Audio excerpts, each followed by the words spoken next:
नमस्कार, ABP news में आपका स्वागत है। मैं हूं रोहित सिंह सावल और आप देख रहे हैं भारत की बात। भारत का हूं, भारत की बात करता हूं। लोकसभा चुनाव के ऐलान में अब गिनती के दिन बचे हैं। करीब हफ्ते भर में तारीखों का ऐलान हो जाएगा।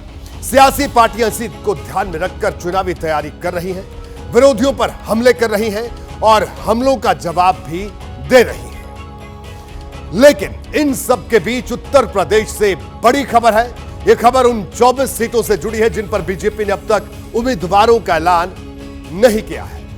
खबर यह है कि भारतीय जनता पार्टी उम्मीदवारों की दूसरी लिस्ट जब आएगी तब कई दिग्गजों का पत्ता साफ हो जाएगा।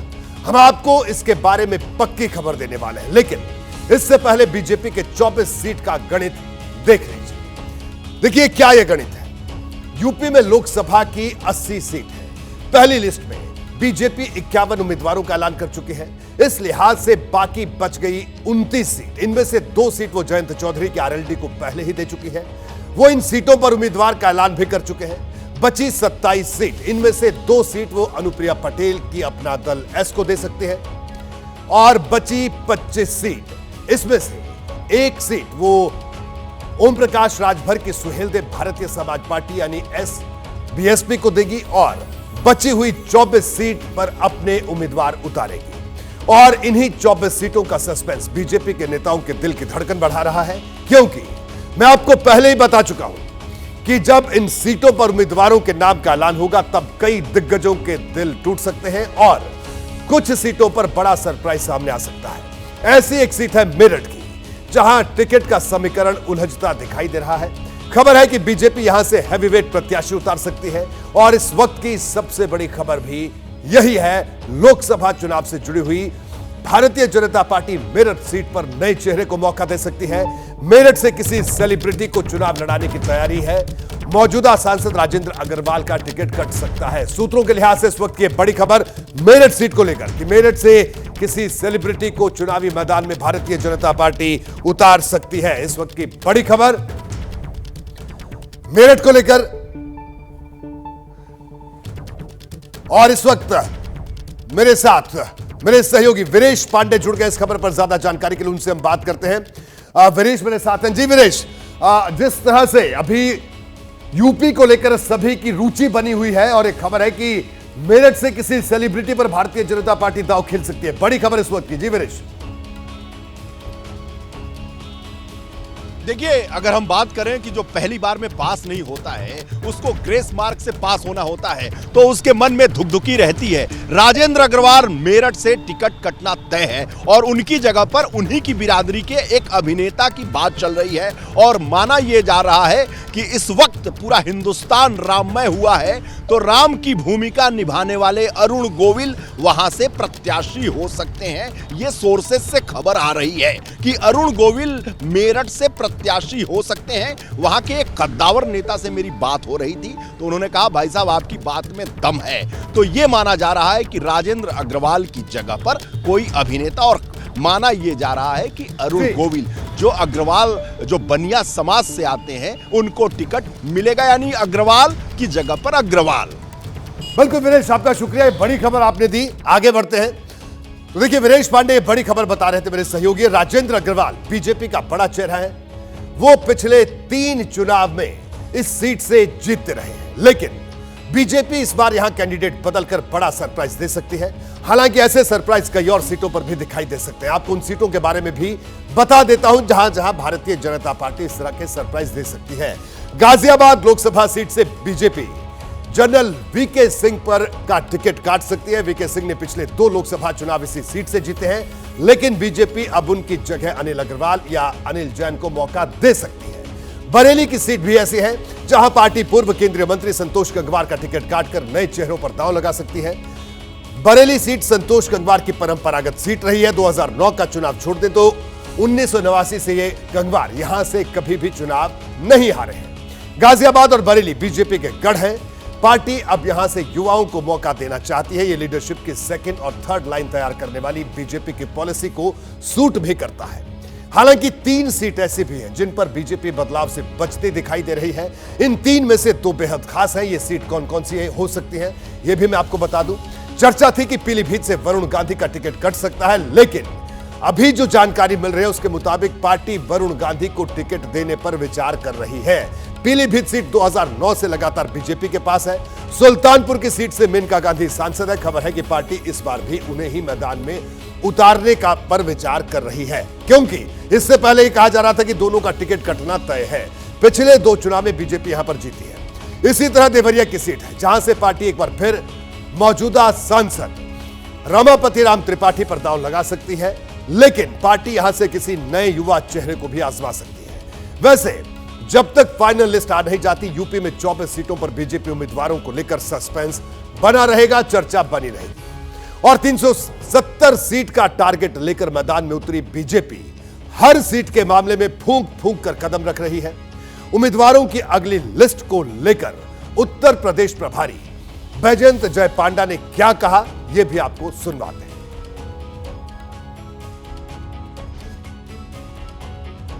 से बड़ी पार्टी है और राजनीतिक दल है और ये लोकतांत्रिक दल है, तो हमारे जो प्रोसेस है, सिस्टम है, वो एक प्रोसेस से चर्चा होते हैं सीटों के बारे, प्रदेश स्तर पे, जिला स्तर पे, राष्ट्रीय स्तर पे, और जो बाकी सीटें हैं उस पर चर्चा भी होंगे। कुछ ही दिनों में सब तय हो जाएगा।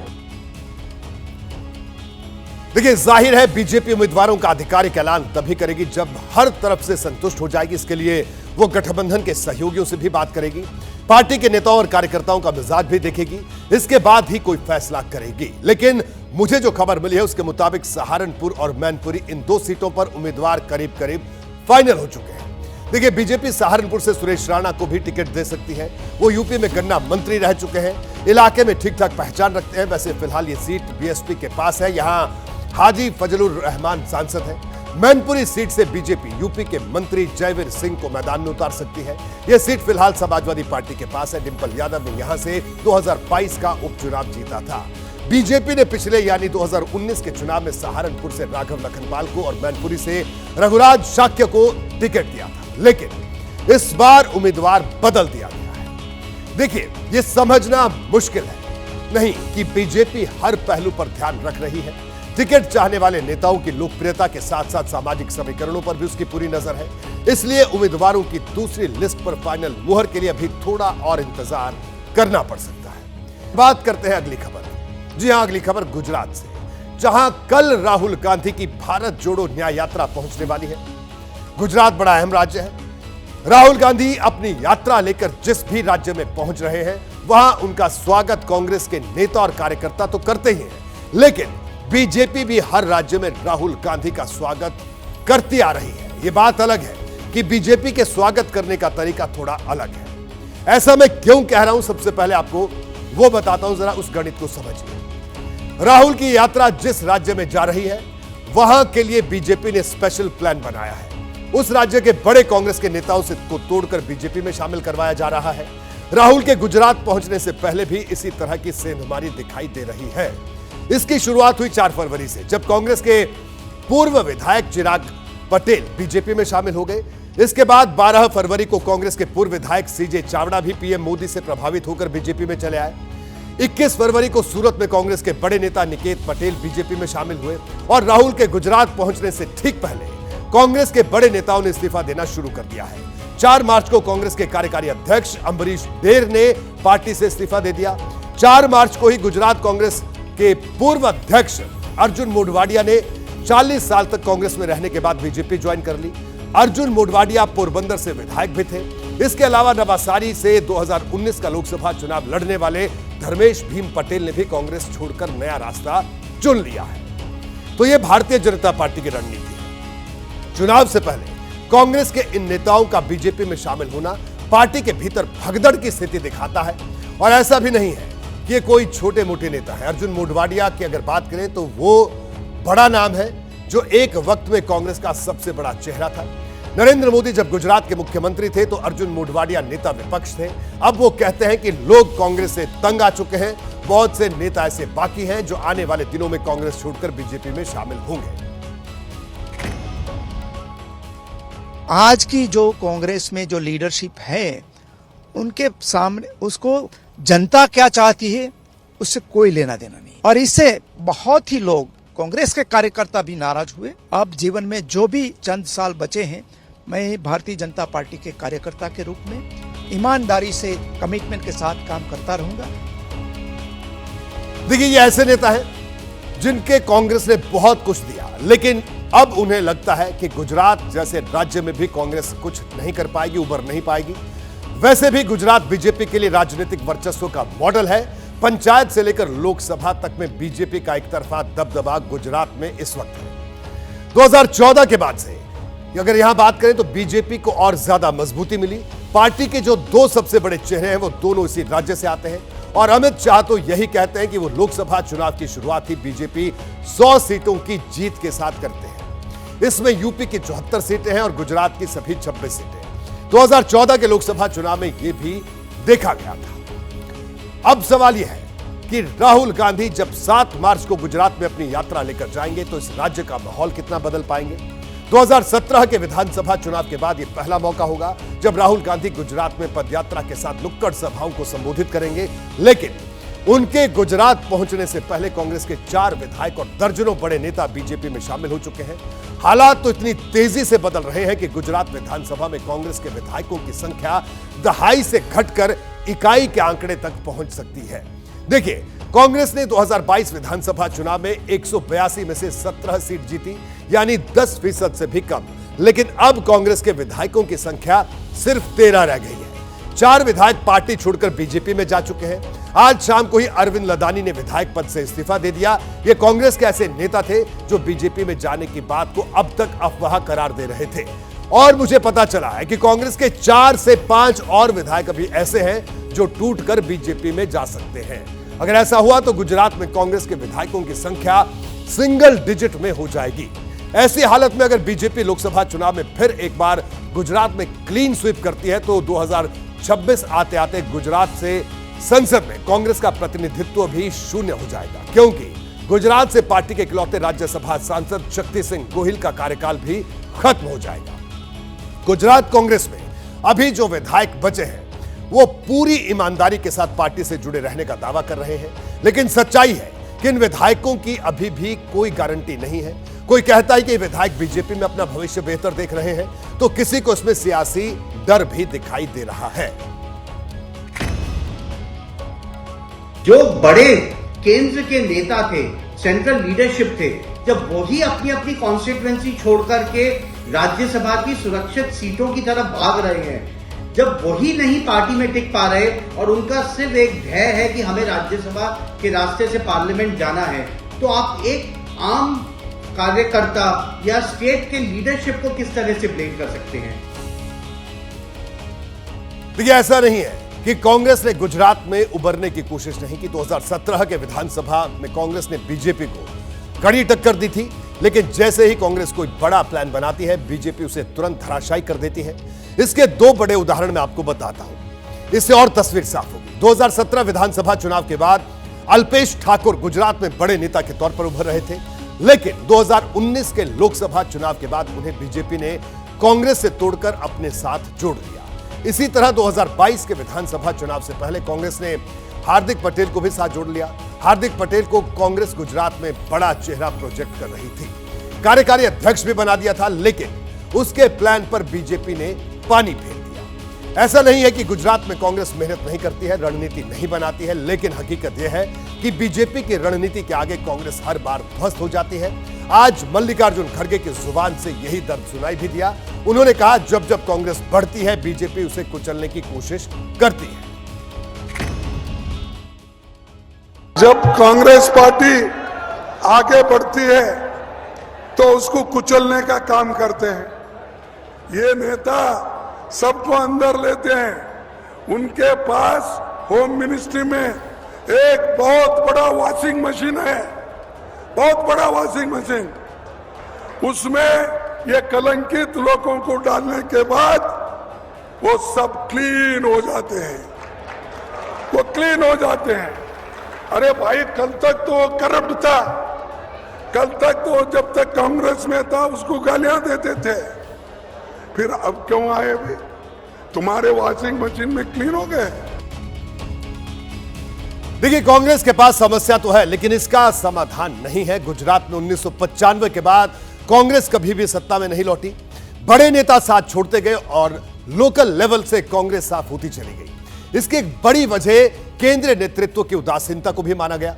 बड़ी बात तो यह है कि पार्टी के बड़े बड़े नेता जाते गए और उन्हें रोकने वाला कोई सामने नहीं आया। कांग्रेस की इसी कमजोरी के चलते आम आदमी पार्टी इस राज्य में विकल्प के तौर पर उभरने लगी है। विधानसभा चुनाव में आम आदमी पार्टी ने 5 सीटों पर जीत दर्ज की और कांग्रेस को वोट देने वाले एक बड़े वर्ग में सेंध लगाई।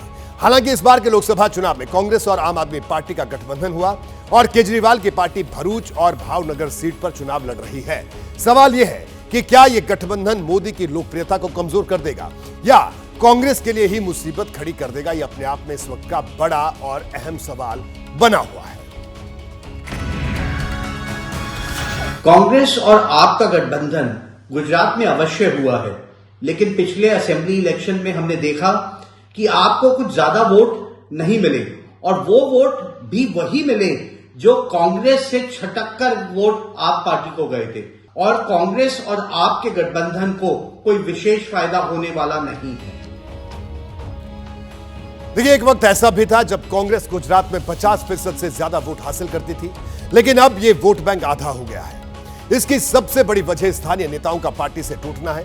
2002 से देखा जाए तो इन 22 सालों में कांग्रेस के 125 से ज्यादा बड़े नेता बीजेपी में शामिल हो चुके हैं और अगर यही रवायत चलती रही तो गुजरात में भी कांग्रेस की वही स्थिति हो जाएगी जो इन दिनों उत्तर प्रदेश और बिहार जैसे राज्य में है। देखिए, गुजरात में कांग्रेस और आम आदमी पार्टी भले ही मिलकर चुनाव लड़े, लेकिन पंजाब में भी हालात अलग हैं। कांग्रेस नेता नवजोत सिंह सिद्धू ने पंजाब के मुख्यमंत्री भगवंत मान को लेकर बड़ा हमला कर दिया है।